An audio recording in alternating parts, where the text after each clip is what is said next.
नमस्कार दोस्तों, मैं हूं आपका दोस्त भानु भार्गव और आप देख रहे हैं जीके विद भानु चैनल। दोस्तों, आज 1 मार्च को सुबह और दोपहर की शिफ्ट का मैं एनालिसिस लेकर के आया हूं और कौन कौन से क्वेश्चन आए हैं, किन किन चैप्टरों से रिपीटेड क्वेश्चन हुए हैं या कौन से किस टाइप के क्वेश्चन आ रहे हैं, तो इस वीडियो में हम देखेंगे। और आप वीडियो को लाइक करिए, शेयर कीजिए और चैनल सब्सक्राइब नहीं किया तो चैनल भी सब्सक्राइब कर लीजिए घंटी का बटन दबा करके। दोस्तों, तो इसमें आज जो क्वेश्चन आया, आज पहले इवनिंग शिफ्ट का देखेंगे, दोपहर की शिफ्ट में जो क्वेश्चन आए, फिर मॉर्निंग शिफ्ट का देखेंगे। सामाजिक विज्ञान से शुरुआत करते हैं, तीनों देखेंगे, हिंदी, बाल विकास भी।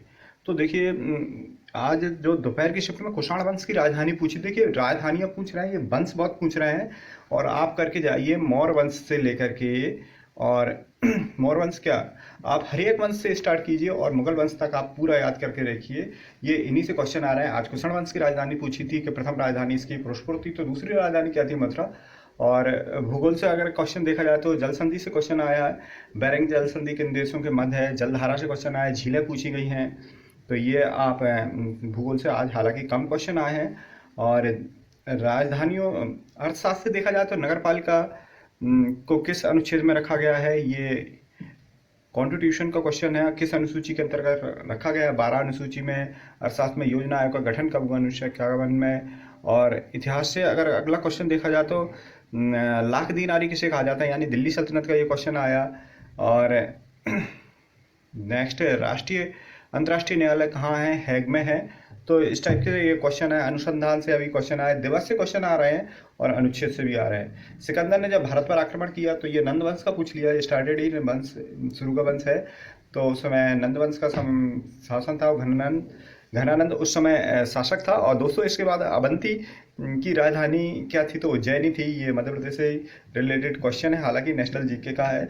सांस्कृतिक उपलब्धियों को स्वर्णकाल किस वंश के लिए कहा जाता है, तो ये सुबह की शिफ्ट में आया है। ये गुप्त वंश के लिए कहा जाता है। दिल्ली को कब भारत की राजधानी बनाया, ये मॉडर्न हिस्ट्री से आया है, यानी 1912 से आया। चांद बीबी किस मुगल की समकालीन थी, तो अकबर से। यानी मुगल से अभी भी क्वेश्चन आ रहा है, मुगल आप बराबर करके जाइए। और पुराने जो वंश हैं, मौर्य वंश, हर्यक वंश, कुषाण वंश, कनिष्क वंश, ये वर्धन वंश, आप शुंग वंश, ये इनसे आप क्वेश्चन करके जाइए अच्छे से। इनसे आ रहे हैं क्वेश्चन। नंद वंश। तो योजना आयोग का अध्यक्ष, देखिए, ये योजना आयोग सुबह की शिफ्ट में भी है, दोपहर की शिफ्ट में। दोपहर की शिफ्ट में आज 1 मार्च को योजना आयोग का गठन पूछ लिया और इसमें योजना आयोग का प्रथम अध्यक्ष कौन था, तो जवाहरलाल नेहरू थे। राष्ट्रपति से क्वेश्चन आ रहा है, प्रधानमंत्री से भी क्वेश्चन आ रहा है। मगध की राजधानी पूछ ली गई, जीडीपी से आ रहा है, मौर्य वंश। और जीएनपी पूछ लिया। तो ये सभी, और परियोजनाएं भी पूछी जा रही हैं, यानी पंचवर्षीय योजनाएं पूछी जा रही हैं। तो ये आप करके जाइए सामाजिक विज्ञान में। नेक्स्ट देखते हैं बाल विकास में क्या क्वेश्चन आए। दोस्तों, बाल विकास में जहां हम देखें, आज दोपहर की शिफ्ट में 1 मार्च को जो पेपर रहा, तो उसमें जीन पे आ जाओ, अब्राहम मैस्लो, जो कि शुरू से ही आ रहे हैं, तो इनसे क्वेश्चन आए हैं। साथ में मूल्यांकन से आए हैं, अभिप्रेरणा वाले चैप्टर से क्वेश्चन आए हैं। और समावेशी शिक्षा से आए, विकास की अवस्थाओं से क्वेश्चन आए हैं। और अधिगम से क्वेश्चन आ रहे हैं। तो दोस्तों, ये सभी चैप्टर ज़्यादातर पूछे गए इन चैप्टर से। और जो क्वेश्चन कुछ घुमा करके पूछे, तो एग्जैक्ट स्टूडेंटों ने ये क्वेश्चन नहीं बता पाए, परीक्षार्थियों ने। और पावलोव का सिद्धांत हालांकि दोनों में ही आया, इसमें अधिगम में पूछ लिया था और पावलोव का सिद्धांत इधर भी अधिगम के अंतर्गत आया। बांडूरा का अधिगम सिद्धांत आया। ये शुरू से ही आ रहे हैं ये दोनों। कोहल वर्ग का नैतिक विकास का सिद्धांत थॉर्नडाइक का भी आया है, ये मॉर्निंग शिफ्ट में है। और साथ में व्यक्तित्व परीक्षण, विकास की अवस्था, देखो दोनों में आई। विकास की अवस्था से रिलेटेड क्वेश्चन अधिगम भी दोनों में आया है। तो आप ये बाल विकास में करके जाइए। क्वेश्चन थोड़े से मॉडरेट टाइप के आ रहे हैं और घुमा करके आ रहे हैं। और 20 नंबर अगर आपके आ रहे हैं 20 से 22 के बीच में, तो अच्छा है। नेक्स्ट देखते हैं हिंदी में। हिंदी में किस टाइप से क्वेश्चन आए। साथ में दोस्तों हम कट ऑफ भी देखेंगे दोनों शिफ्टों की। और हिंदी में वही गद्यांश पद्यांश से क्वेश्चन आ रहे हैं और 4-5 क्वेश्चन उससे आ रहे हैं। और उन्हीं में सिलेक्टेड चैप्टर हैं, अभी भी वही पर्यायवाची, उपसर्ग प्रत्यय आ रहा है, विलोम शब्द आ रहा है, वाक्यांश से क्वेश्चन आ रहे हैं। तो ये एक अलंकार से क्वेश्चन आया था, तो ये क्वेश्चन हिंदी में आए हैं, आप हिंदी में करके जाइए। पुस्तकें भी आने लगी हैं, अब रचनाएं पूछी जा रही हैं। ये दोपहर का शिफ्ट का है, तो ये इस प्रकार से हिंदी में ये यही क्वेश्चन आए हैं। और इंग्लिश में भी जो सुबह आया वही चैप्टरों से, हालांकि शुरू से ही वही आ रहा है।